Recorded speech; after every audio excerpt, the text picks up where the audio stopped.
இறைவனை பார்த்து கேட்டேன், பிறப்பெனப்படுவது யாதென கேட்டேன். பிறப்புவார் என்றான். இறப்பெனப்படுவது யாதென கேட்டேன்.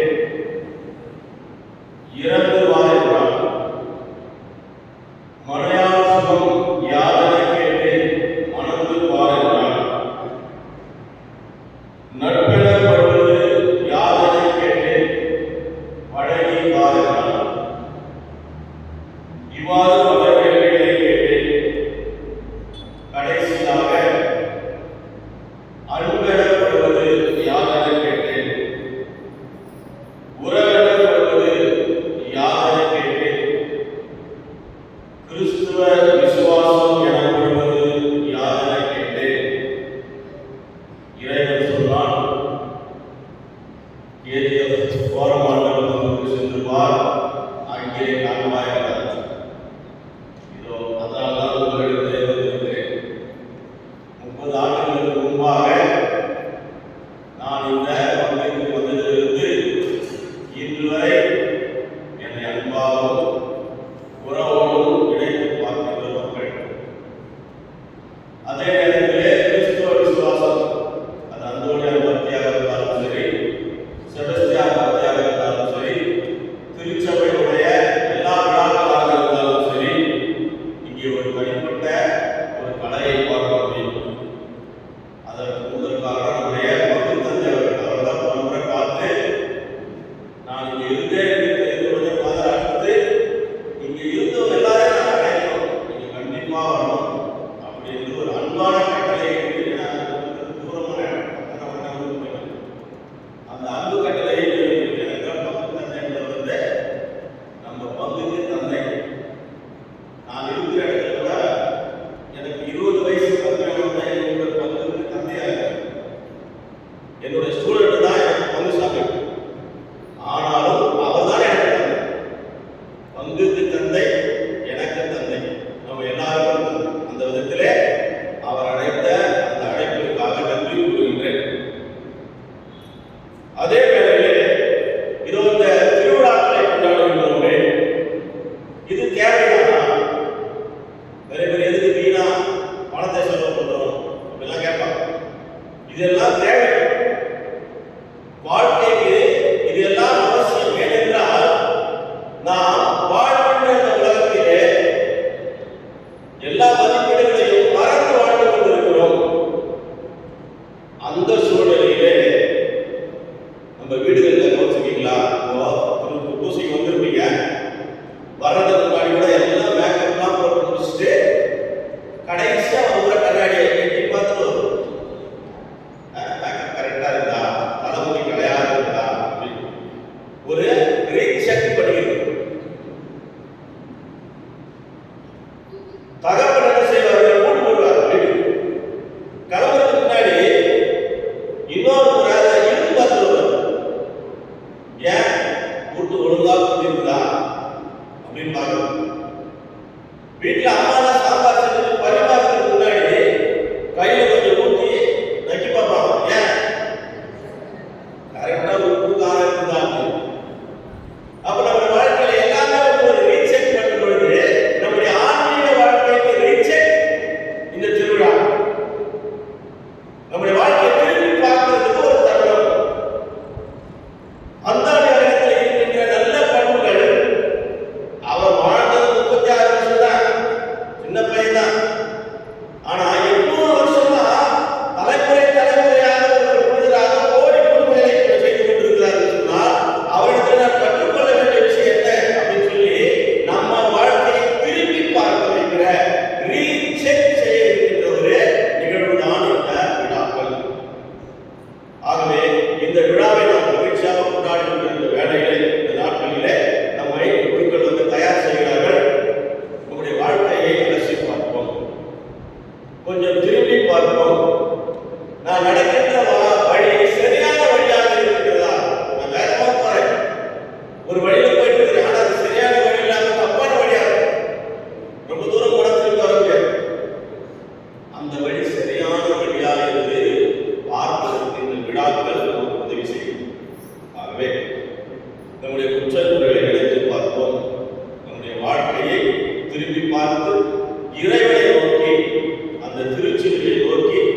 அந்தோனியாரை போல ஒரு புனித வாழ்வை வாழ முயற்சி செய்வோம். நம்முடைய குற்றக்குறைகளுக்காக மன்னிப்பை பெறுவோம்.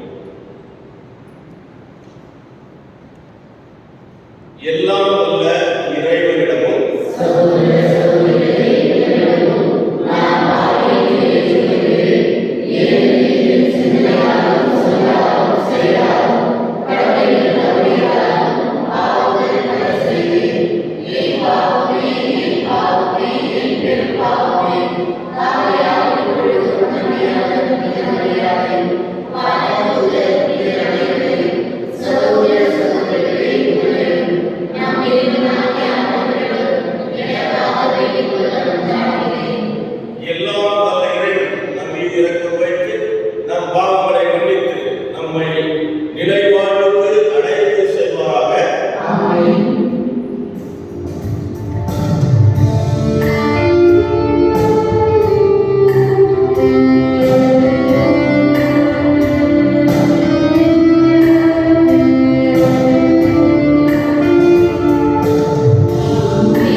வாசகம். நீரே ஆண்டவர் என்றும் நீரே இம்மக்களின் மனத்தை மாற்றுவீர் என்றும் இம்மக்கள் அறிவார்களாக. அரசர்கள் முதல் நூலிலிருந்து வாசகம். அதிகாரம் 18, இறை வார்த்தைகள் 20 முதல் 39 முடிய. அந்நாள்களில் ஆகாபு இஸ்ரேல் மக்கள் அனைவரையும் அழைத்தான். பொய் வாக்கினரையும் கர்மேல் மலையில் ஒன்று திரட்டினான். எலியா மக்கள் அனைவருக்கும் சென்று, எத்தனை நாள் இருமனதோராய் தத்தளித்துக் கொண்டிருக்கப் போகிறீர்கள்? ஆண்டவர் தாம் கடவுள் என்றால் அவரை பின்பற்றுங்கள், பாகால்தான் என்றால் அவன் பின்னே செல்லுங்கள். அப்பொழுது எலியா மக்களிடம், ஆண்டவரின் திருவாக்கினருள் நான் ஒருவன்தான் என்று இருக்கிறேன். பாகாலின் பொய் வாக்கினரோ 450 பேர் இருக்கின்றனர். 2 காளைகளை எங்களிடம் கொண்டு வாருங்கள். அவர்கள் ஒரு காளையை தேர்ந்தெடுத்து அதை துண்டு துண்டாக வெட்டி விறகின் மேல் வைக்கட்டும். ஆனால் நெருப்பு வைக்கலாகாது. மற்ற காளையை நான் தயார் செய்ய விறகின் மேல் வைப்பேன். நானும் நெருப்பு வைக்க மாட்டேன். நீங்கள் உங்கள் தெய்வத்தின் பெயரை சொல்லி அழையுங்கள். நானும் ஆண்டவரின் பெயரை சொல்லி அழைப்பேன். அதற்கு நெருப்பு மூலம் பதிலளிக்கும் கடவுளே உண்மை கடவுள் என்றார். மக்கள் அனைவரும் பதில்மொழியாக, நீர் சொல்வது சரியே என்றனர். பிறகு எலியா பாகாலின் பொய் வாக்கினரிடம், நீங்கள் அதிகம் பேராயிருப்பதால் முதலில் நீங்கள் ஒரு காளையை தேர்ந்தெடுத்து தயார் செய்யுங்கள். ஆனால் நெருப்பு மூட்டாதீர்கள் என்றார். அவ்வாறே அவர்கள் தங்களுக்கு கொடுக்கப்பட்ட காளையை கொண்டு வந்து தயார் செய்த பின் காலை முதல் நண்பகல் வரை பாகாலின் பெயரை கூப்பிட்டு, பாகாலை பதில் தாரும் என்று கத்தினர். ஆனால் எக்குரலும் கேட்கவில்லை, எப்பதிலும் வரவில்லை. எனவே அவர்கள் தாங்கள் கட்டிய பலிபீடத்தை சுற்றி ஆடலாயினர். நண்பகல் ஆயிற்று. எலியா அவர்களை கேலி செய்து, இன்னும் உரத்த குரலில் கத்துங்கள், அவன் ஒரு தெய்வம். ஒருவேளை அவன் ஆழ்ந்த சிந்தனையில் இருக்கலாம், அல்லது ஒதுக்குப்புறம் போயிருக்கலாம், அல்லது பயணம் செய்து கொண்டிருக்கலாம், அல்லது தூங்கிக் கொண்டிருக்கலாம். அவன் விழித்தெழ வேண்டியிருக்கும் என்றார். எனவே அவர்கள் இன்னும் உரத்த குரலில் கத்தினர். தங்கள் வழக்கப்படி வாளினாலும் வேலினாலும் இரத்தம் கொண்டு வரை தங்களையே மீறி கிழித்துக் கொண்டார்கள். பிற்பகல் ஆயிற்று. அவர்கள் மாலை பலி செலுத்தும் நேரம் வரை தொடர்ந்து உளறிக் கொண்டிருந்தார்கள். ஆயினும் எக்குரலும் கேட்கவில்லை, எப்பதிலும் வரவில்லை. கவனிப்பார் யாரும் இல்லை. அப்போது எலியா எல்லா மக்களையும் நோக்கி, என் அருகில் வாருங்கள் என்றார். மக்கள் அனைவரும் அவர் அருகில் வந்தனர். உடனே எலியா அங்கே இடிந்து கிடந்த ஆண்டவரது பலிபீடத்தை செப்பனிட்டார். உன் பெயர் இஸ்ரேல் என்று ஆண்டவர் யாக்கோபுக்கு உரைத்திருந்ததன் பொருட்டு அவர் வழிவந்த குலங்களின் எண்ணிக்கைப்படி எலியா 12 கற்களை எடுத்தார். அக்கற்களை கொண்டு ஆண்டவர் பெயரில் ஒரு பலிபீடத்தை கட்டி அப்பலிபீடத்தை சுற்றிலும் 2 உழவுக்கால்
ஆண்டவரே கடவுள், ஆண்டவரே கடவுள் என்றனர். ஆண்டவரின் அருள்வாக்கு.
இயேசு தம் சீடரை நோக்கி கூறியது, திருச்சட்டத்தையோ இறை வாக்குகளையோ நான் அழிக்க வந்தேன் என நீங்கள் எண்ண வேண்டாம். அவற்றை அழிப்பதற்கல்ல, நிறைவேற்றுவதற்கே வந்தேன். மீண்டும் மன்னம் ஒழிந்து போகும் திருச்சட்டம் யாவும் நிறைவேறும். அதன் ஒரு சிற்றெழுத்தோ ஒரு புள்ளியோ ஒழியாக எனதாக உங்களுக்கு சொல்கிறேன். எனவே இக்கட்டளைகளில் மிக சிறியது ஒன்றையும் மீறி அவ்வாறே மக்களுக்கும் கற்பிக்கிறவர் விண்ணரசில் மிக சிறியவரென கருதப்படுவார். இவை அனைத்தையும் கடைபிடித்து கற்பிக்கின்றவரும் விண்ணரசில் பெரியவரென கருதப்படுவார்.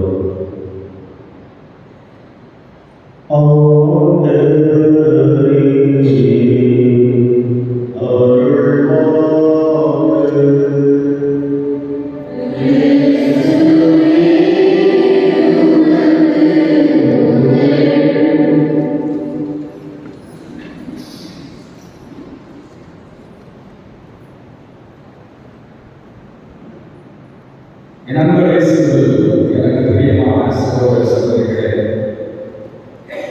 நம்முடைய பங்கின் பாதுகாவலராய், துணை பாதுகாவலராய், தூய அந்தோனியாருடைய காலத்திலே 4ஆம் நாளை நடத்துகிறோம். புனித அந்தோனியா எத்தகைய நிலையில் விரும்பினார், எவ்வாறு வாழ வேண்டும் என்று விரும்பினார் என்பதை பார்த்தோம். அவருடைய எண்ணம் ஒன்றாக இருந்தது, ஆனால் கடவுளுடைய சித்தமோ வேறாக இருந்தது என்பதை நாம் பார்த்தோம். அவருடைய வாழ்க்கையிலே அவர் எடுத்துக்கொண்ட அந்த பாதை மிக கடினமான ஒன்றாக இருந்தது. அவருடைய தயாரிப்பு கூட மிகவும் கடினமானதாக, ஜபத்தோடு தபத்தோடு உறுத்தல் முயற்சிகளோடு ஒரு அற்புதமான ஒரு தயாரிப்பாக இருந்தது. அவருடைய எண்ணமெல்லாம் ஏற்றமெல்லாம் எதுவாக இருந்தது என்றால், இந்த உலகை மாற்றிட வேண்டும், இந்த மாற்றத்தை மகிமையின் பாதையை வழிநடத்த வேண்டும் என்பதாக இருந்தது. அவர் வாழ்ந்த காலத்தில் அவரால் பெற்ற தந்தைகள் இருந்தார். இருவருமே மிகப்பெரிய ஆகச்சிறந்த புனிதர்களாக இருந்தார். ஒருவர் சுவாமிநாதர், இன்னொருவர் அசிசியார். சாமிநாதர் அவருடைய வழியினமாக இருந்தது. அவர் ஆற்றமிக்கவராய், அறிவுள்ளவராய், இந்த சமுதாயத்தை அறிவின் பாதையிலே ஆற்றலாக வழிநடத்த அவர் நினைத்தார். எனவே தன்னுடைய குழந்தைகளை வெண்ணிற ஆடை அணிந்தவர்களாக, வெள்ளை உடல் கொண்டவர்களாக, இந்த மனுக்குலத்தை மீட்டெடுக்க நாம் அறிவை எடுத்துக் கொள்வோம், நம்முடைய ஆற்றலை எடுத்துக் கொள்வோம் என்பதாக அது இருந்தது. ஆனால் அசிசியாரோ இந்த மனுக்குலம் அவருடைய இதயத்தை நாம் ஆட்கொள்ள வேண்டும், அறிவை அல்ல, இதயத்தை நாம் ஊடுருவி அவருடைய இதயத்திலே அன்பை, இரக்கத்தை நாம் விதைத்திட வேண்டும் என்பதாக இருந்தது. புனித அந்தோனியா இருவரையும் வெற்றினார். ஆனால் இருவருடைய அந்த பண்புகளும் எதை நோக்கி போய்கொண்டிருந்தது என்றால், ஆன்மாக்களை காப்பாற்ற வேண்டும் என்கின்ற எண்ணத்தில் தான் இருவருமே செயல்பட்டார்கள். அந்த காலத்திலே பாருங்கள், நான் நேற்று சொன்னேன், இந்த 13வது நூற்றாண்டு என்பது மிகவும் ஒரு மோசமான ஒரு நூற்றாண்டாக இருந்தது. அந்த காலத்திலே இருவரும் இந்த மாநில சமுதாயத்தில் இருவரும் தீமைகள் தலைமையில் ஆடின. ஒன்று அறிவு சார்ந்த தீமை, இன்னொன்று உள்ளம் சார்ந்த தீமை. இந்த இரண்டுக்கும் எதிராக நம்முடைய புனிதர்கள் போராடினார்கள், இருவேறு வழிகளில் போராடினார்கள். இதையெல்லாம் பார்த்துக் கொண்டிருந்த அந்தோனியா இந்த இருவருடைய வழிகளை சேர்த்து ஒரு வழியாக மாற்றி, இரண்டையும் தன்னுடைய பண்பாக, தன்னுடைய கொள்கையாக, தன்னுடைய வழியாக மாற்றிக் கொண்டார். அறிவு தெளிவும் ஆற்றலும் ஒருபுறம் இருக்க, அன்பும் தாழ்ச்சியும் இன்னொருபுறம் இருக்க, தூய்மையான உள்ளத்தோடு இந்த சமுதாயத்தை நாம் எதிர்கொள்ள வேண்டும் என்கின்ற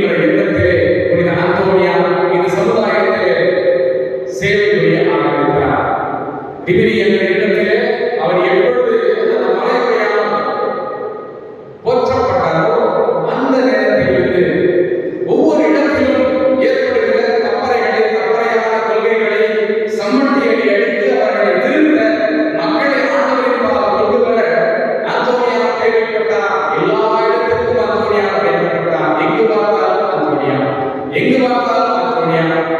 அவருடைய வாய்மொழியை வருகின்ற அந்த வார்த்தைகளை கேட்க ஆயிரக்கணக்கான மனிதர்கள் காத்துக் கொண்டிருந்தார்கள். அவருடைய அந்த போதனையால் ஈர்க்கப்பட்டு எண்ணற்ற மனிதர்கள் மனம் மாறினார்கள். அதுதான் ஆண்டவருடைய சித்தமாக இருந்தது. அதுதான் அந்தோனியாவுடைய வழியாக இருந்தது, வாழ்க்கை முறையாக இருந்தது. எனக்குரிய சகோதர சகோதரிகளே, புனித அந்தோனியா சொல்வார், மறைவுரை ஆற்றுபவர்கள் எப்படிப்பட்டவர்களாக இருக்க வேண்டும்? மறைவுரை ஆற்றுபவர்களை ஒரு விவசாயிக்கு அவர் ஒப்பிடுகிறார். மறைவுரை ஆற்றுபவர்கள் எல்லாம் ஒரு விவசாயி. கடவுளின் வார்த்தை என்பது உழவின் கலப்பை, உழவனின் கலப்பையாக அவர் சொல்லுகிறார். கடவுளின் வார்த்தை என்பது உழவனின் கலப்பை என்று அவர் சொல்லுகிறார்.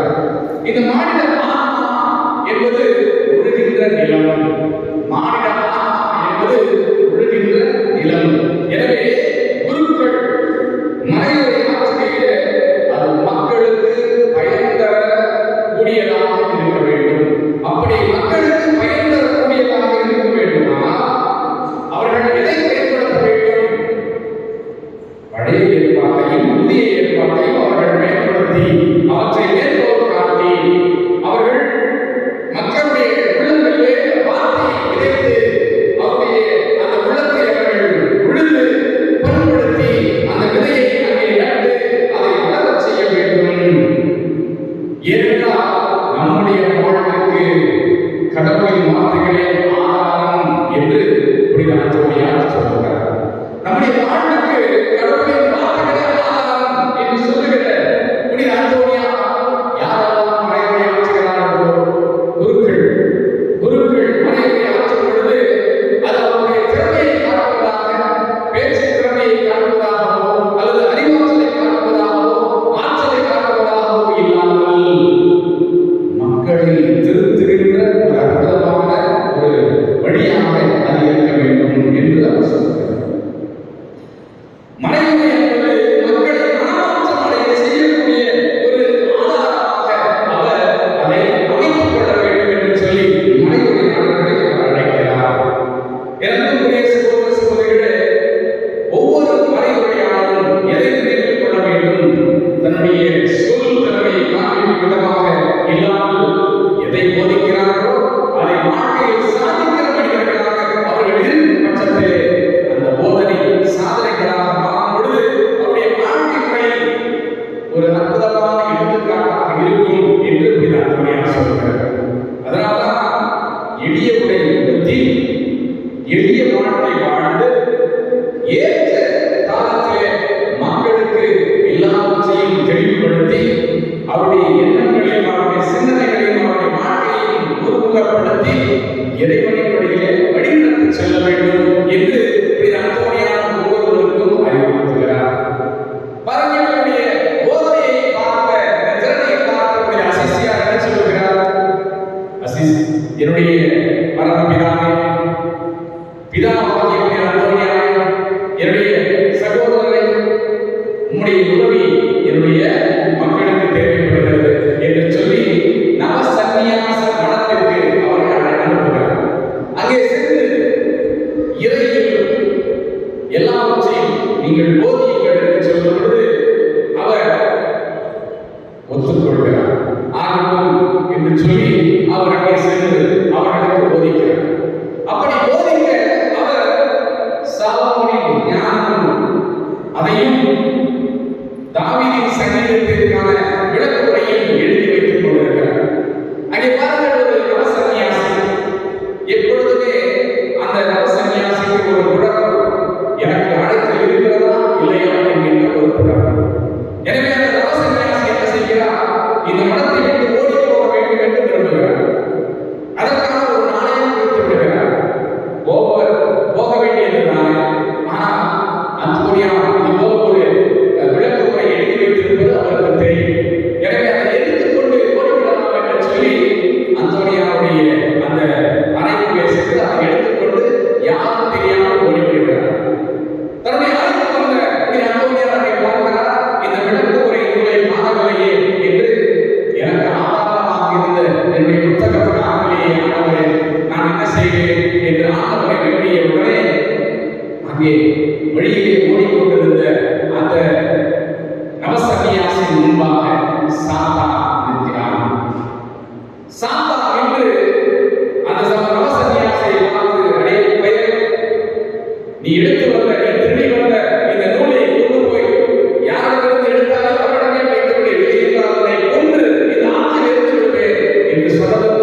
புனித அந்தோனியாருடைய காலில் விழுந்து, சுவாமி என்னை மன்னித்து விடுங்கள், நான் தவறு செய்து விட்டேன் என்று சொல்லி சாஸ்தாவாக அவருடைய காலில் விழுந்து மன்னிக்க வேண்டிய அந்த புத்தகத்தை அவரிடத்தில் கொடுக்கிறார். பாருங்கள், புனித அந்தோனியா எவ்வளவு தாழ்ச்சியும் எளிமையும் சாந்தமும் இரக்கமுடையவராக இருக்கிறார் என்றால், அவனை எழுப்பி நீ ஒரு நல்ல குருவாக மாற வேண்டும் என்று சொல்லி அவனை மன்னித்து அவனை கற்றுக் கொடுத்து மீண்டுமாக தன்னுடைய அந்த நவசன்னியாச மடத்திற்குள்ளே சேர்த்துக் கொள்கிறார். எனக்குரிய சகோதர சகோதரிகளே, நம்முடைய வாழ்விற்கு கடவுளின் வார்த்தைகள் ஆதாரம் என்று சொன்ன அந்தோனியா அந்த ஆதாரத்தை இந்த மனிதகுலம் தன்னுடைய வாழ்வாக மாற்றிக்கொள்ள வேண்டும், வழியாக மாற்றிக்கொள்ள வேண்டும் என்று சொல்லி அவர் தன்னை உரியாக இந்த சமுதாயத்திற்கு போய் வைத்தார்.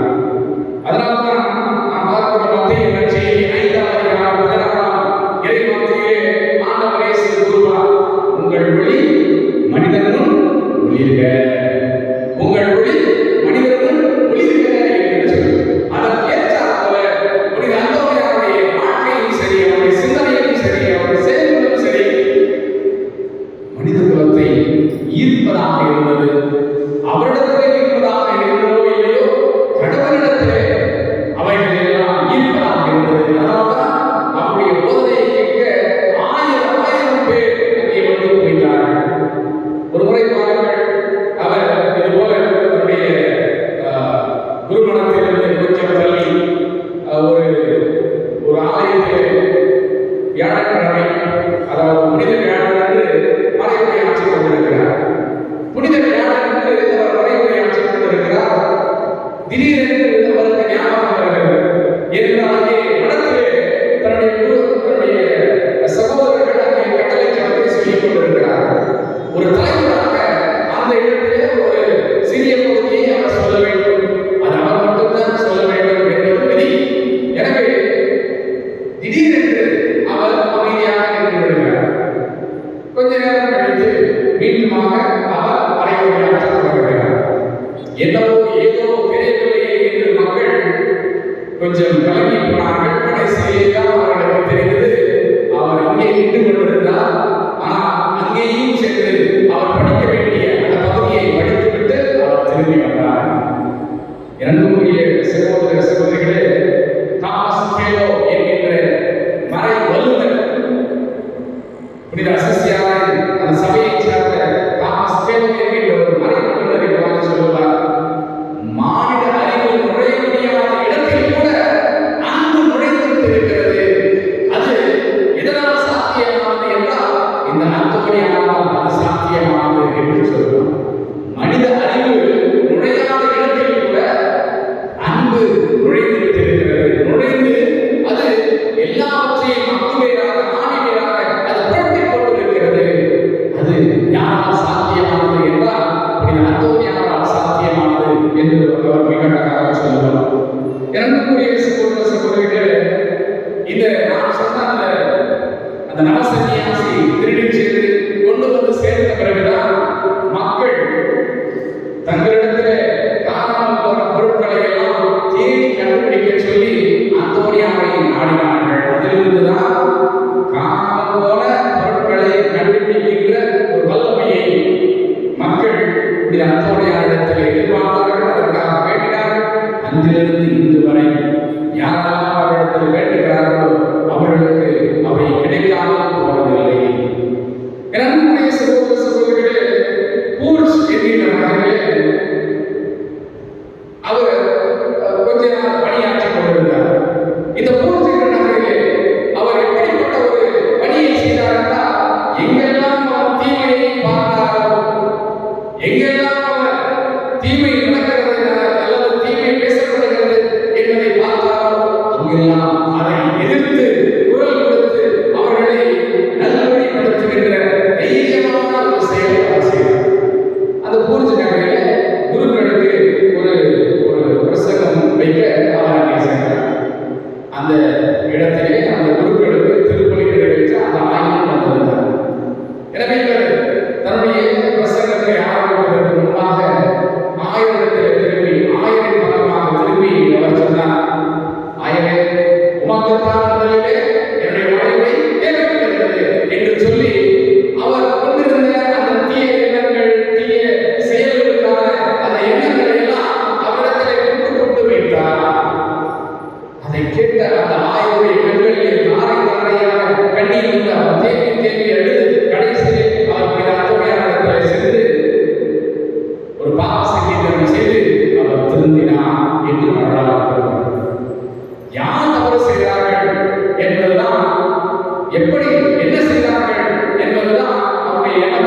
ஏறக்குறைய ஒரு 100 பேர் 150 பேர் இல்லையா?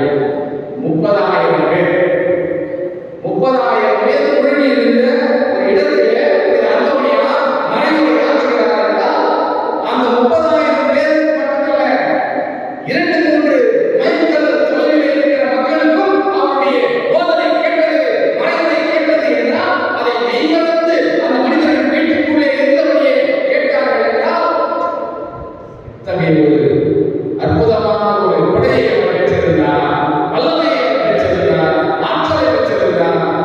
நம்மால் முடியுமா? அதற்கெல்லாம் காரணம் என்ன? அவர் நற்கருணை நாதர்கள் கொண்டிருந்த அலாதி பிரியம், அளவிட முடியாத பக்தி. அதனால்தான் ஒரு முறை அவரை அவருடைய அந்த ரெக்டர் தந்தை அவர்கள் தாராளவர்கள் நீ போய் தோட்டத்திலே வேலை செய்து அனுப்பிவிட்டார். அவருக்கு ஒரே மன கஷ்டம். திருமலை நேரத்திலே நம்மை அனுப்பிவிட்டாரே, அவருடைய கட்டளை நாம் நிறைவேற்ற வேண்டுமே, கீழ்ப்படிய வேண்டுமே, என்ன செய்வது என்று சொல்லி அவர் ஒரு மன வருத்தத்தோடு அங்கே அவர் தோட்ட வேலையை செய்து கொண்டிருந்தார். பூசையிலே எழுந்தேற்ற நேரம் வந்தது. எழுந்தேற்ற நேரம் வந்தபோது, ஐயோ ஆண்டவரே, உம்மை காண முடியாமல் நான் தடைப்பட்டிருக்கிறேனே என்று சொல்லி அவர் முழங்கால் படியிட்ட பொழுது அந்த கோவிலுடைய அந்த சுவரானது இரண்டாக பிளந்து அங்கே அப்பத்தையும் அப்பவடிவில் ரசவடிவிலே ஆண்டவருடைய உடலையும் ரத்தத்தையும் இவருக்கு காட்சியாக தந்ததாக வரலாறு இருக்கிறது. அன்புக்குரிய சகோதர சகோதரிகளே, அவ்வளவு பிரியத்தோடு, அலாதி பிரியத்தோடு அவர் நற்கருணையை நாடினார். அந்த நற்கருணை நமக்கு நலம் தரும் நாயகம் மட்டுமல்ல, நமக்கு வாழ்வு தரும் வார்த்தை, வாழ்வு தரும் ஊற்று, வாழ்வின் மையம் என்பதை அவர் உணர்ந்திருந்தார். அதனால்தான் அந்த கழுதையை கூட வணங்க வைத்த அந்த ரகசியம் நமக்கு தெரியும். கழுதை கூட நற்கருணையை வணங்கியது என்றால் அந்த நற்கருணையுடைய அந்த மகத்துவத்தை நாம் உணர்ந்து கொள்ள வேண்டும், புரிந்து கொள்ள வேண்டும். அந்த நற்கருணைக்கு நாம் தருகிற மரியாதை என்ன, மகத்துவம் என்ன, அதை புரிந்து வாழ்கிறோமா, தெரிந்து வாழ்கிறோமா? இதுதான் இன்றைய நாளிலே நாம் யோசிக்க வேண்டியது. இரண்டுக்குரிய சகோதர சகோதரிகளே, ஒரு இடம் புனித அந்தோனியாருடைய அறிவுரை கேட்ட வருகிறார் லியோனார்டோ என்கின்றவர்களே. அவருடைய அறிவுரை கேட்ட பிறகு அவருடைய உள்ளத்திலே ஒரு காழ்ப்புணர்ச்சி, ஒரு குற்ற உணர்ச்சி. ஏனென்றால் வருவதற்கு முன்பாக தன்னுடைய தாயிடத்திலே சண்டை கொண்டுவிட்டு அவரை ஏற்றி விட்டு வந்திருக்கிறார். புனித அந்தோனியாருடைய அந்த போதனையை கேட்டதும் அவருடைய உள்ளம் குத்துப்பட்டவராக புனித அந்தோனியாருடைய அவரிடத்திலே சென்று பாவசங்கீதனம் செய்கிறார். உன் தாயை மிதித்த அந்த காலை நீ வெட்டி போட்டால் என்ன என்று அவர் சொல்லுகிறார். அவனுக்கு அது காலை வெடித்துக் கொண்டே இருக்கிறார். அவன் வீட்டுக்கு செல்கிறான், கத்தி எடுக்கிறான், தன்னுடைய காலை வெட்டுகிறார். அதை பார்த்து அந்த தாய் பதறி போய், மகனே என்ன செய்கிறாய் என்று கேட்ட பொழுது அந்த மகன் சொன்னான், இதற்கு காரணம் அந்தோனியார். அவள் ஓடி வருகிறார். ஐயோ அந்தோனியாரை, என்ன காரியம் செய்து விட்டார், என்ன காரியம் செய்து விட்டாய் என்று அப்படி இருக்கிறாரே, அவன் உயிருக்கு போராடி கொண்டிருக்கிறாரே, காலை அவரை வெட்டி கொண்டாரே என்று சொன்னபோது அந்தோனியார் அவரோடு சென்றார்.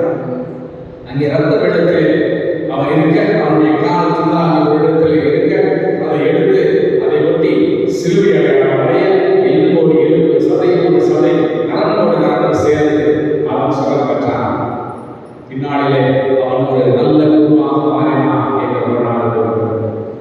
எனக்குரிய சகோதர சகோதரிகளே, புனித அந்தோனியார் வல்ல செயல்கள் செய்ய, நல்ல செயல்கள் செய்ய அவருக்கு உந்து சக்தியாக, உறுதுணையாக இருந்தது எது? ஆண்டவருடைய ஆற்றலை அவருக்கு கொடுத்தது எது? அவர் கொண்டிருந்த பக்தி, நற்கருணை மேல் அவர் கொண்டிருந்த அலாதி பிரியம். நமக்காக ஆண்டவர் இங்கே காத்துக் கொண்டிருக்கிறார். என்னுடைய அருமை மகனே, என்னுடைய அருமை மகனே, என்னை சந்திக்க வரமாட்டாயா என்று அவர் ஒவ்வொரு நாளும், ஒவ்வொரு நிமிடமும், ஒவ்வொரு நொடிப்பொழுதும் நமக்காக காத்துக் கொண்டிருக்கிறார். அப்படிப்பட்ட ஆண்டவரை சந்திக்க நாம் தயாராக இருக்கிறோமா? நம்முடைய வேலைகள், நம்முடைய தேவைகள், நம்முடைய எண்ணங்கள், நம்முடைய எதிர்பார்ப்புகள்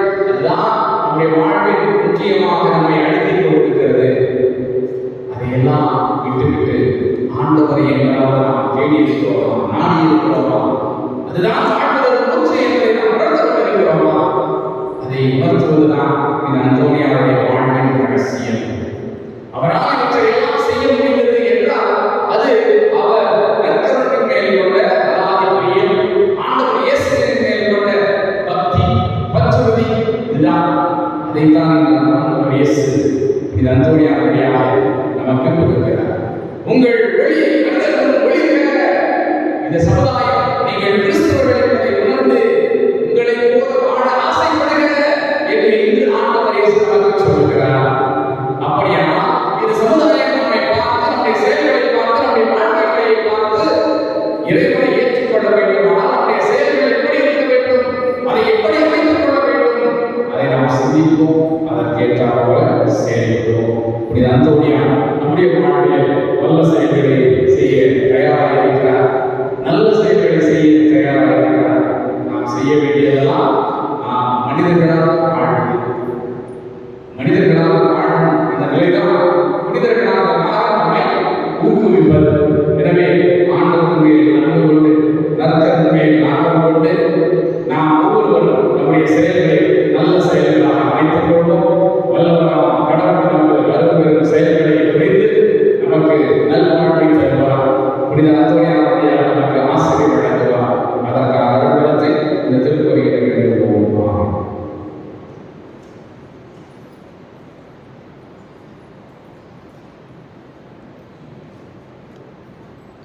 அனைவரும் எழுந்திருப்போம். நம்முடைய உள்ளத்திலே இருக்கின்ற எண்ணங்களையும் இயக்கங்களையும் இறை தந்தையிடத்திலே மன்றாட்டுகளாக இப்பொழுது சமர்ப்பிப்போம். மன்றாட்டை கேட்டருளும். நன்மையின் நாயகனே இறைவா, திரு அவை குடும்ப உறவோடு எல்லா மக்களையும் ஒருங்கிணைத்து அழைத்து செல்ல அருள் தர இறைவா உம்மை மன்றாடுகிறோம். அன்பே உருவான இறைவா, நாடு முன்னேற குடும்பங்கள் ஒன்றிணைத்து செல்வது அவசியமானது என்பதை உணர்ந்து பயணிக்க அருள் தர இறைவா உம்மை மன்றாடுகிறோம்.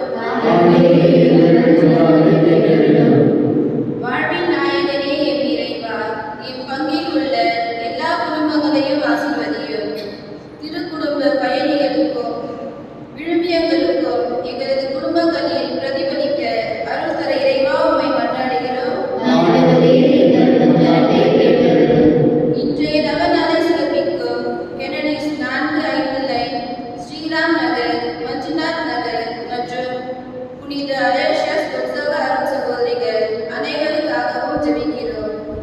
இவர்களின் கருத்துக்கள் நிறைவேறிடவும் அக்கறையோடு கூடிய அன்பினை விதைத்திடவும் இறைவனுக்கு சாட்சிய வாழ்க்கையை வாழ்ந்திடவும் அருள் தர இறைவா உம்மை மன்றாடுகிறோம். இன்றைய நாளில் திருப்பலியை சிறப்பிக்கும் அனைத்து குருக்களுக்காகவும் மன்றாடுவோம். இறைவன் பணியை திறம்பட செய்திடவும் உடல் உள்ள சுகம் பெற்று வாழ்ந்திடவும் இவர்கள் பணி மென்மேலும் சிறந்திடவும் இறைவனை உலகிற்கு அறிந்திடவும் அருள் தர இறைவா உம்மை மன்றாடுகிறோம்.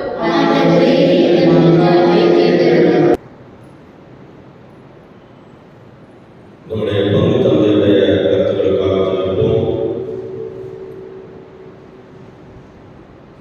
நம்முடைய குடும்பங்களுக்கு தேவையான தனிப்பட்ட கருத்துக்களுக்காக ஒரு இடத்திலே மன்றாடுவோம்.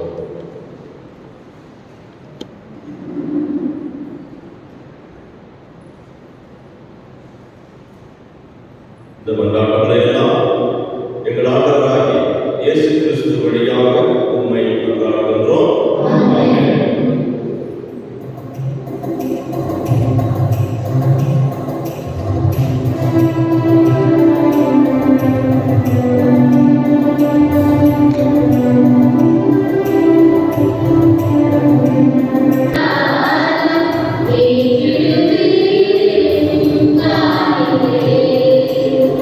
Yeah.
என்னாலும் இடத்தில் நாங்கள் மக்களுக்கு செலுத்துவது மெய்யாகவே தகுதியும் நீதியும் ஆகும்.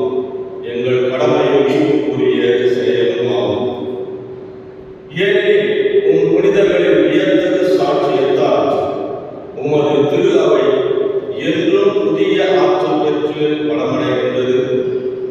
இவ்வாறு எங்கள் மீது நீர் கொண்டிருக்கும் அறிவொன்றை தெள்ளத் தெளிவாக காட்டுகின்றீர். மேலும் எங்களது மீட்பின் மறை நிகழ்வை நாங்கள் நிறைவேற்றுவதில் அப்புனிதரின் சிறப்புமிக்க எடுத்துக்காட்டால் துண்டல் பெற்று அவர்களது தகுந்த பரிந்துரையால் என்றும் ஊக்கம் பெறவும் அருளுகின்றீர். ஆகவே ஆண்டவரே, வானதூதர் அனைவரோடும் நாங்களும் சேர்ந்து உமது பெருமையை பறைசாற்றி அக்களிப்புடன் வாழ்வதாவது.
அன்பார்ந்தவர்களே, இந்த திருப்பலியுடைய முக்கியமான கட்டத்திற்கு வருகின்றோம்.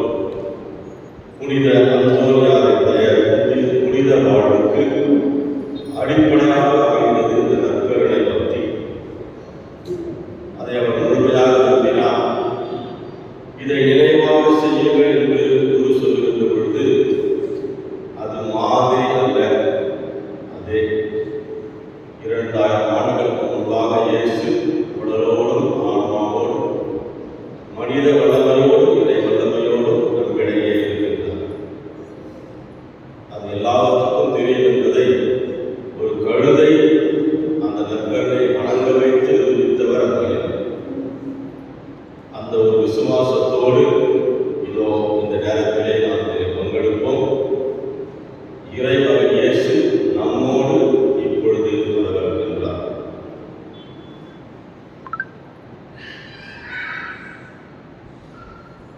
ஆண்டவரே, நீர் மெய்யாகவே தூயவர், தூய்மை அனைத்திற்கும் ஒன்று. ஆகவே உன்னுடைய ஆவியை பொழிந்து இக்காணிக்கைகளை தூய்மைப்படுத்த வேண்டுகிறோம். இவ்வாறு எங்கள் ஆண்டவர் இயேசு கிறிஸ்துவின் உடலும் இரத்தமுமாக எங்களுக்கு இவை மாறுமனவாக. அவர் பாடுபட மனமு வந்து தம்மை கையளித்த போது அப்பத்தை எடுத்து நன்றி செலுத்தி தம் சீடருக்கு அளித்து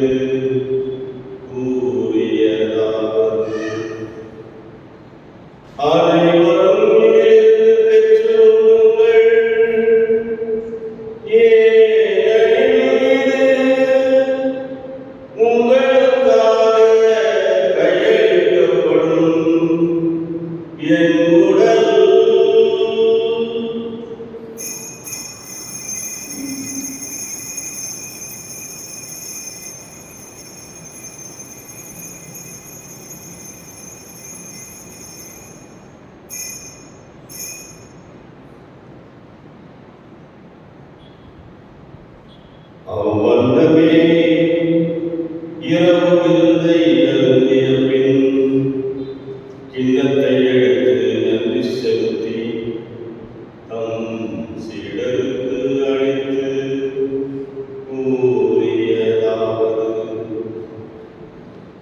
அனைவரும் இதிலிருந்து பெற்றுக் கொள்ளுங்கள். ஏனெனில் நிலையான உடன்படிக்கைக்குரிய என் இரத்தத்தின் கிண்ணம். இது பாவ மன்னிப்புக்கென்று உங்களுக்காகவும் பலருக்காகவும் சிந்தப்படும். இதை என் நினைவாக செய்யுங்கள்.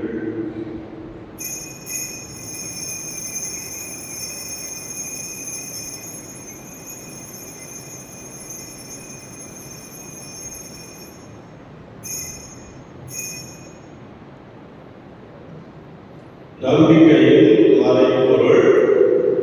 ஆண்டவரே, நீர் வருவரைக்கும் உமது இறப்பினை அறிக்கையிடுகிறோம், உமது உயிர்ப்பினையும் எடுத்துரைக்கின்றோம். ஆகவே ஆண்டவரே, நாங்கள் கிறிஸ்துவின் இறப்பினையும் உயிர்ப்பையும் நினைவு கூர்ந்து வாழ்தல் அப்பத்தையும் மீட்பளிக்கும் கிண்ணத்தையும் உமக்கு ஒப்புக் கொடுக்கின்றோம். உம் திருமுன்னில் இருக்கக்கூடிய உரிய தகுந்த பலனை ஏற்றுக்கொண்டீர். எனவே உமக்கு நன்றி செலுத்துகின்றோம். மேலும் கிறிஸ்துவின் உடலிலும் இரத்தத்திலும் பங்கு கொள்ளும் எங்களை தூய ஆவியார் ஒன்று சேர்க்க வேண்டுமென உம்மை தாழ்மையுடன் மன்றாடுகின்றோம். ஆண்டவரே, உலகெங்கும் பரவியுள்ள சிலுவை நிலவுக்கும் தருணம் என் சிறந்த பிரான்சிஸ் என் பேராயத்தின் மன்றாடும் எல்லா மன்னர்களோடும் உமது சிலுவை ஆழ்ந்த நீதிகளுடன் அழைத்து கொண்ட சிஸ்டர் வெரானிகா மேரி, சாமுவேல், திவ்யமணி, காளிகமணி, அந்தோனிதா எனும் சகோதரர்களோடு திருமணமோடு அப்படி இறந்து நிறைவேற்ற தெய்வங்கள் உயிர்ப்பினுடைய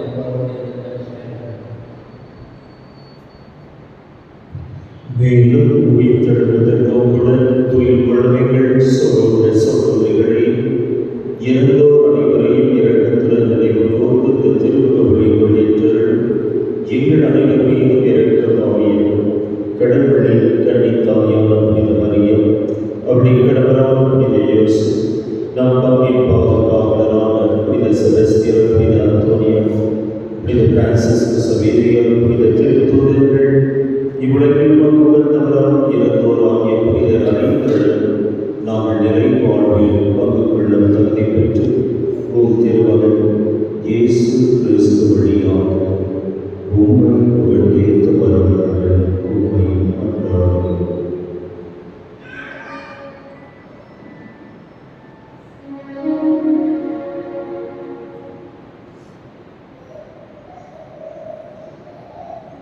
இவர் வழியாக இவரோடு இவரில் எல்லாம் வல்ல இறைவனாகிய தந்தையே,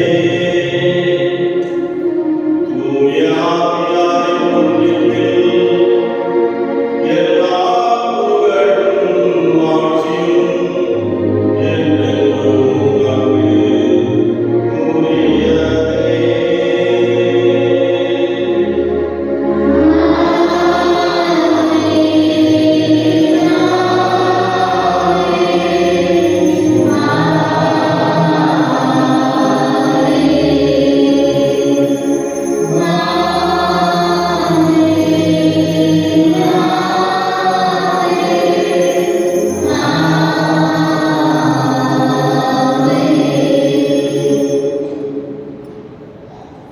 மீட்பரின் கட்டளையால் கற்பிக்கப்பட்டு இறைப்பணியால் பயிற்சி பெற்ற நாம் துணிந்து பாடுவோம்.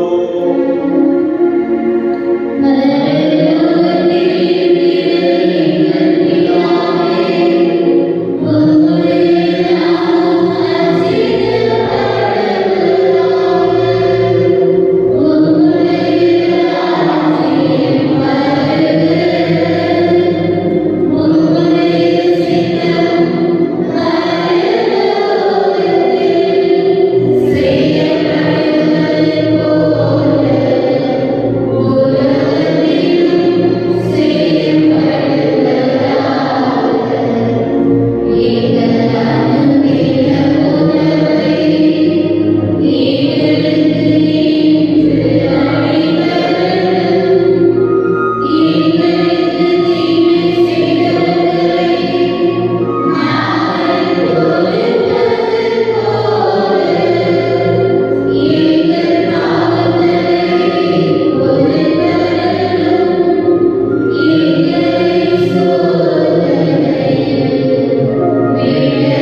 விடுதலை பெற்று யாதொரு கலக்கமும் இன்றி நலமாயிருப்போமாக. நாங்கள் எதிர்நோக்கியிருக்கும் பேரின்பத்துக்காகவும் எம் மீட்பராகிய இயேசு கிறிஸ்துவின் வருகைக்காகவும் காத்திருக்கின்றோம்.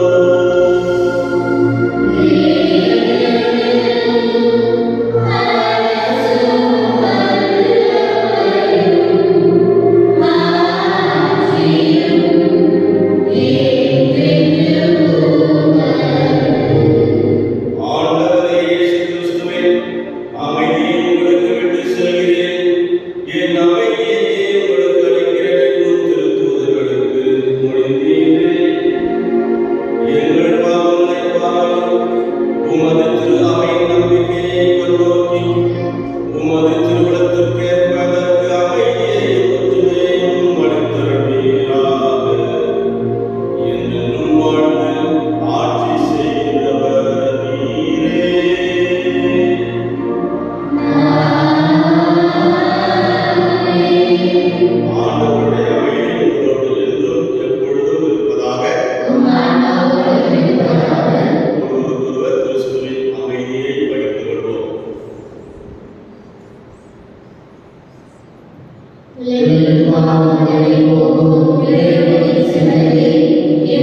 ஜெபிப்போமாக.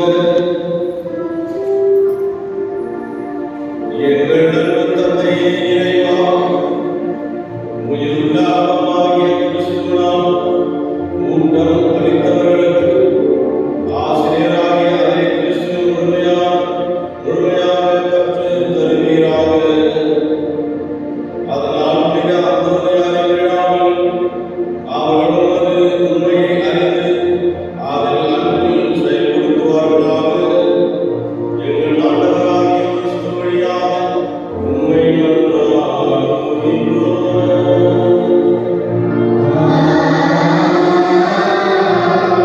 என்றும் இறைவனுக்கு நன்றி.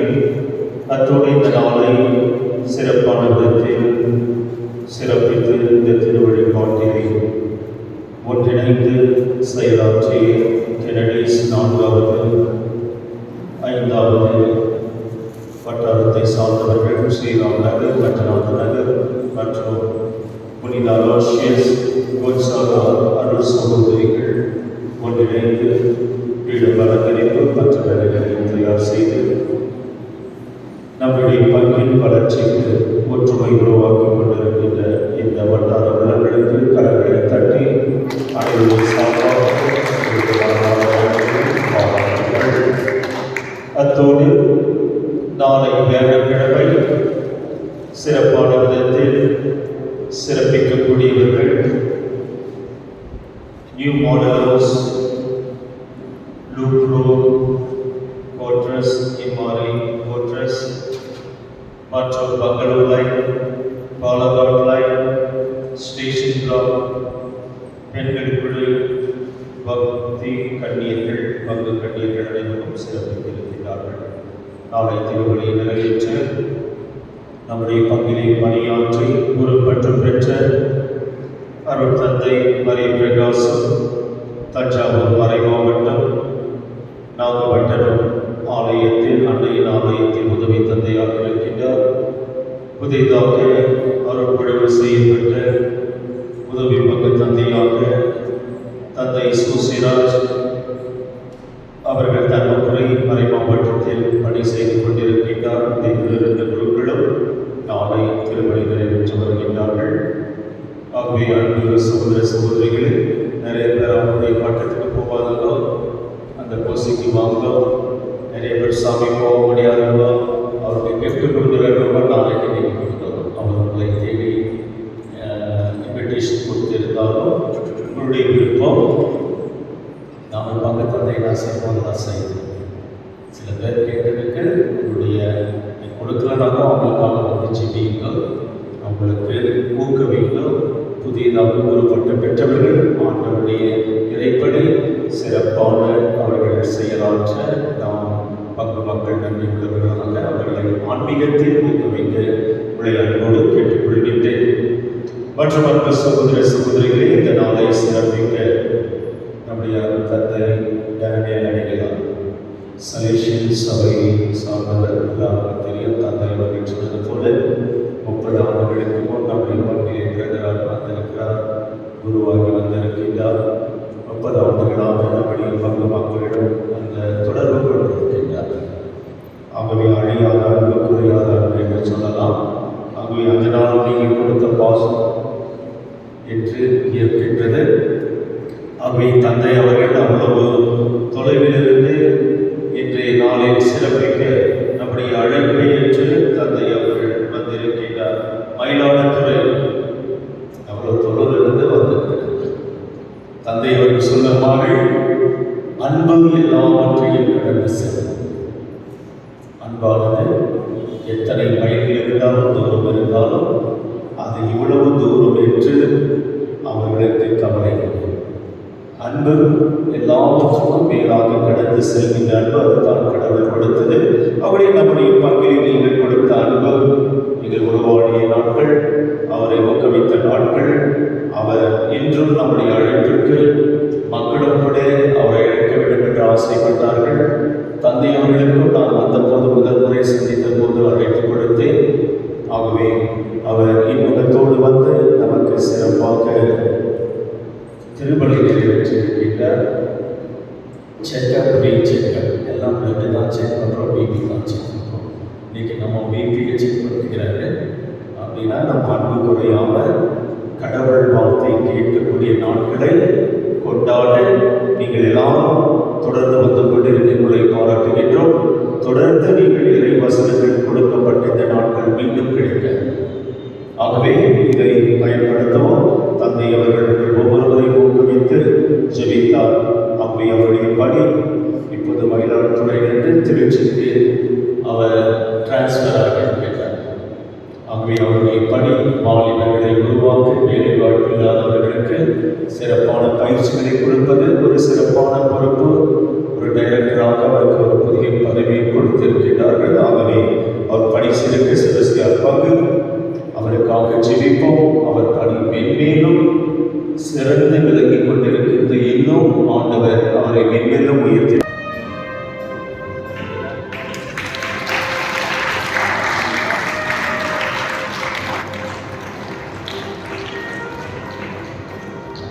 அடுத்து நம்முடைய தந்தை அறிவுரையாளர் தந்தை தந்தராஜர்களால் இன்றைய நாளை சிறப்பிற்கான கருத்துக்களை பகிர்ந்து நம்மை விசுவாசம் தாழ்த்தினார். வட்டாரவாசிகள் தந்தை தந்தராஜ் அவர்களுக்கு கௌரவித்து அவருக்காக ஜெபிக்க உங்களை கேட்டுக் கொள்கின்றேன். தந்தை விட்டலை மாநிலம்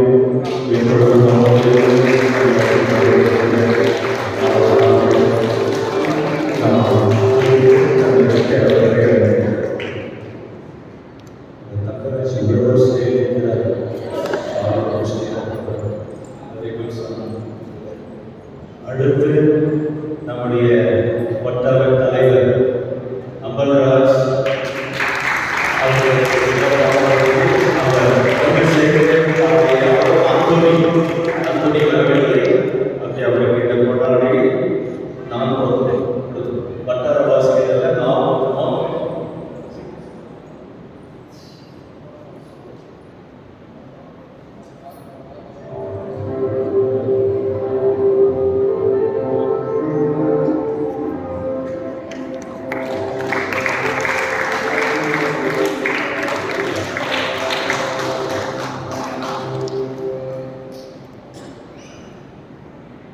சகோதரர்களே, இறுதியாக நம்முடைய அன்புகளை உட்பட அன்புடைய ஏற்றுக்கொள்ள முன்னர் அழைக்கிறது.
இதோ இந்த 10 நிமிடங்கள் இந்த நற்கருணை நாளுக்கு முன்பாக வந்து அவரை உற்று நோக்குவோம். பிரிவினை சபையை சார்ந்த பெண்ணியின் நீங்கள் கேள்விப்பட்டிருப்பீர்கள். இயேசுவின் பெயரால் நிறைய புதுமைகளை செய்கின்றனர். அவர் என்ன சொல்கிறார் என்று சொன்னால், எல்லா திருச்சபையை காட்டிலும் கத்தோலிக்க திருச்சபையில் தான் புதுமைகள் அதிகம் நடக்கின்றன. ஏனென்றால் அவர்கள் நற்கருணை நாதரை அவர்களோடே வைத்திருக்கிறார்கள். ஆகவே அந்த இயேசுவிடத்திலே நாம் பேசுவோம். அந்தோனியாருடைய விழாவிற்காக நம்மை நாம் தயார் செய்து கொண்டிருக்கின்ற இந்த வேளையிலே, இன்று மறையிலே அவர் இந்த புனித தன்மைக்கு எவ்வளவு புண்ணியங்களை வைத்திருந்தார், இயேசு மீது எவ்வளவு நம்பிக்கை வைத்திருந்தார் என்பதெல்லாம் பார்த்தோம். அதிலே முக்கியமானது நற்கருணை பக்தி.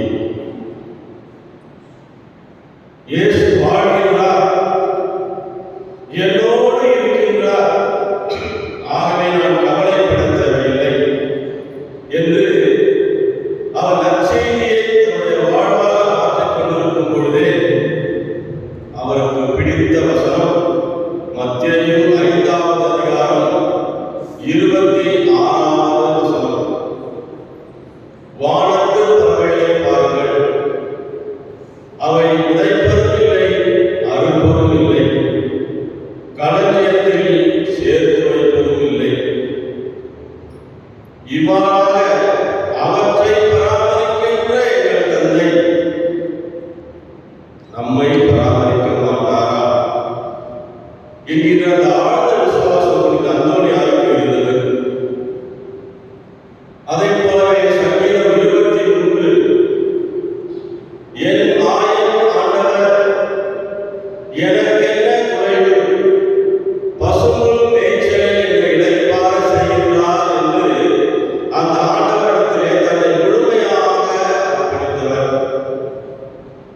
இதோ நம்முடைய கடவுள் எங்கோ வாழ்க்கையில் வாழ்கின்ற கடவுள் அல்ல,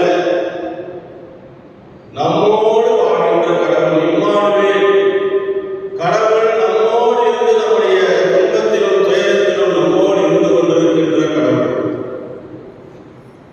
இதோ நம்மை அவர் பார்த்து கொண்டே இருக்கிறார்.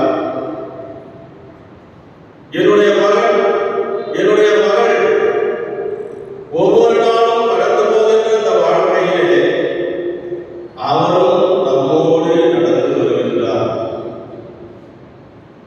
ஆகவே இந்த சிறிது நேரம் நம்முடைய உள்ளத்திலே இருக்கின்ற எண்ணங்களையும் ஏக்கங்களையும் ஆதங்கங்களையும் அந்த இயேசுவிடத்திலே உற்று நோக்கி அவரிடத்திலே ஒப்படைப்போம். இயேசுவே, இதோ எங்களுடைய குடும்பத்திலே நாங்கள் பிரச்சனைகளை சந்தித்துக் கொண்டிருக்கின்றோம். கணவனுக்கும் மனைவிக்கும் இந்த பிரச்சனை இருக்கின்றது. எங்களிலே சுமூக உறவு இல்லை, எங்களை பாரும் ஆண்டவரே என்று அவரை உற்று நோக்கி பார்த்து விசுவாசத்தோடு ஜெபிப்போம். எங்களுடைய குடும்பத்திலே பொருளாதார சூழ்நிலை சரியில்லை, ஆண்டவரே எங்களுக்கு வழிகாட்டும் என்று அவரிடத்திலே கேட்போம். இதோ எங்களுடைய பிள்ளைகளுடைய எதிர்காலம் எப்படி இருக்கப் போகின்றதோ, எங்கள் குடும்பத்திலே இருக்கின்ற இளைஞர்கள், இளம்பெண்கள், இவர்களுக்கு நல்ல வேலை வாய்ப்பு கிடைக்க வேண்டும், அவர் வாழ்க்கையிலே நல்ல முறையிலே செட்டில் ஆகி ஒரு நல்ல திருமண வாழ்வை அவர்கள் சந்திக்க வேண்டும் என்று ஏக்கத்தோடு நாம் ஜெபித்துக் கொண்டிருக்கிறோமா? இதோ அவரிடத்திலே கேட்போம்.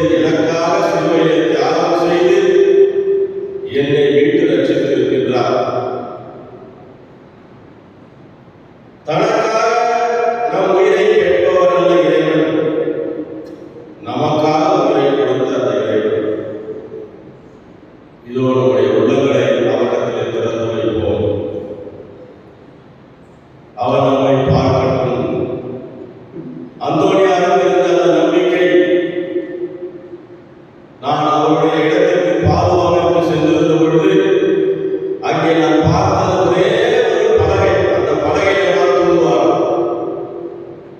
மற்ற எதுவும் எனக்கு தேவையில்லை. இயேசு பார்த்துக் கொள்வார் என்கிற ஒரு நம்பிக்கை. அழியாத அவருடைய நாட்கள். ஏனென்றால் இயேசு எனக்கு போதும் என்று சொன்ன அந்த நாட்கள் அழியாமல் இருக்கின்றது என்றும் அந்த கடவுள் இதோ நமக்கு முன்பாக வந்து இப்பொழுது உன்னையும் என்னையும் பார்த்து கேட்கின்றார். மகனே, மகளே, உனக்கு என்ன வேண்டுமோ கேள் என்று சொல்கின்றார். அந்த இறைவன் நம்மோடு இருக்கிறார் என்ற நம்பிக்கையோடு இதோ நாம் பாடுகின்ற பாடலை அனைவரும் சேர்ந்து பாடுவோம். என்னை காண்கிறார் இயேசு, என்னை தேற்றுவார். எல்லோரும் பாடுவோம். என்னை காண்கிறார் இயேசு, என்னை தேற்றுவார். என்னை பார்க்கிறார் என்ற உள்ளத்தோடு, அந்த எண்ணத்தோடு அவரை நாம் பார்ப்போம். என்னை காண்கிறார் இயேசு, என்னை தேற்றுவார். பாடுவோம், எல்லாரும் சேர்ந்து பாடுவோம்.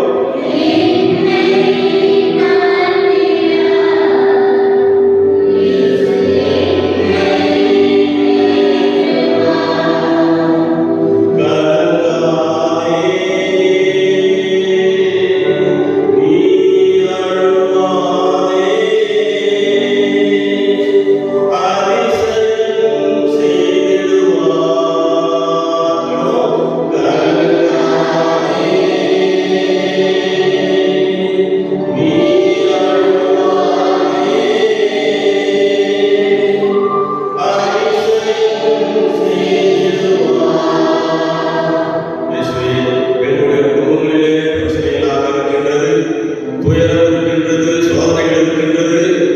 என்ன செய்வது என்றே அடுத்து எங்களுக்கு செய்வது தெரியாமல் வருகின்றோம் என்று இயேசுவை பார்த்து சொல்கிறோம். இதோ விழித்து நாம் பார்க்கின்றோம். அந்த நயின் நகரத்து விதவை தனக்கு இருந்த ஒரே மகனை இழந்துவிட்டு அங்கே அந்த பாடலோடு வந்து கொண்டிருக்கின்ற பொழுது இயேசு அங்கு உற்று பார்க்கின்றார். அந்த தாய்க்கு வழியே இல்லை வாழ்வதற்கு என்று தெரிந்தவுடன் அந்த பாடையை தொட்டு சுகம் தந்து அந்த மகனை அந்த தாய்க்கு கொடுத்து நம்பிக்கையை ஏற்படுத்துகிறார். இதோ நம்ம எல்லாரும் அதே நிலைமையில் இருந்தோம் என்று சொன்னால் இதோ நம்ம அருகிலே வந்து நமக்கு சொல்லுகின்றார். பிரச்சனையிலே போராட்டமா என்னை காண்கிறார். பாடுவோம். பிரச்சனையிலே போராட்டமா என்னை காண்கிறார். நொடி பொழுதில் சுகம் தந்து என்னை தேற்றுவார். நொடி பொழுதில் சுகம் தந்து என்னை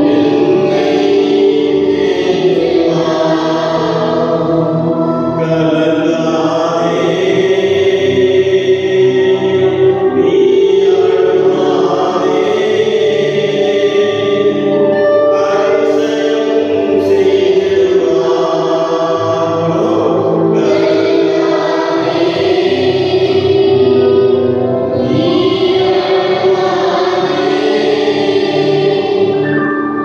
அதிசயம் செய்திடுவார். அன்பானவரே, இதோ எங்கள் குடும்பங்களிலே சில வேளைகளிலே நீர் இருப்பதை மறந்துவிட்டிருக்கின்ற அந்த வேளையிலே புயல் காற்று வீசுவதை போல நாம் உணர்கின்றோம். எங்கள் குடும்பங்கள், எங்களது மனது தத்தளிக்கின்றது. எங்களுக்காக யாருமே இல்லையா? எங்களை அன்பு செய்ய யாருமே இல்லையா? எங்களை வழிநடத்த யாருமே இல்லையா என்று நினைக்கின்ற வேளையிலே இதோ இயேசு விவிலியத்திலே அந்த புயல் காற்றிலே அவர்கள் படகிலே சென்று கொண்டிருக்கிறார்கள். புயல் காற்று நேரத்திலே எங்களை காப்பாற்றும் ஆண்டவரே என்று அவர்கள் கத்தி ஜெபிக்கின்ற வேளையிலே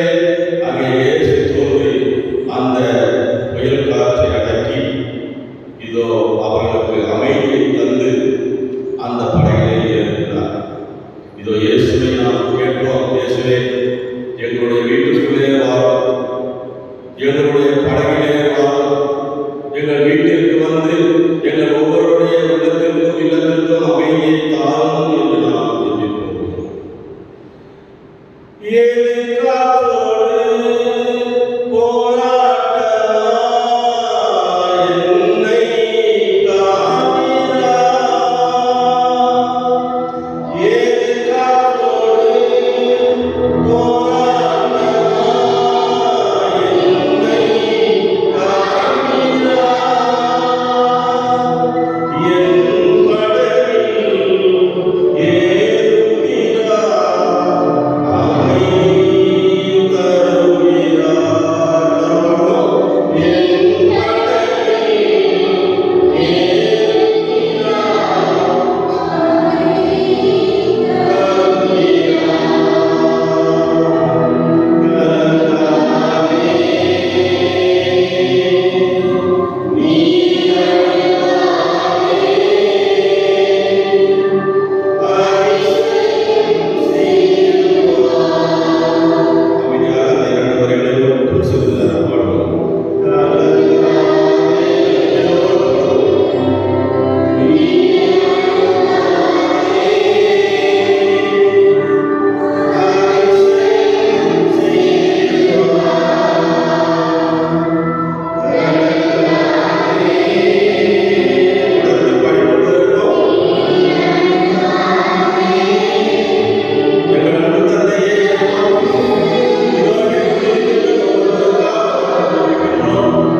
எல்லா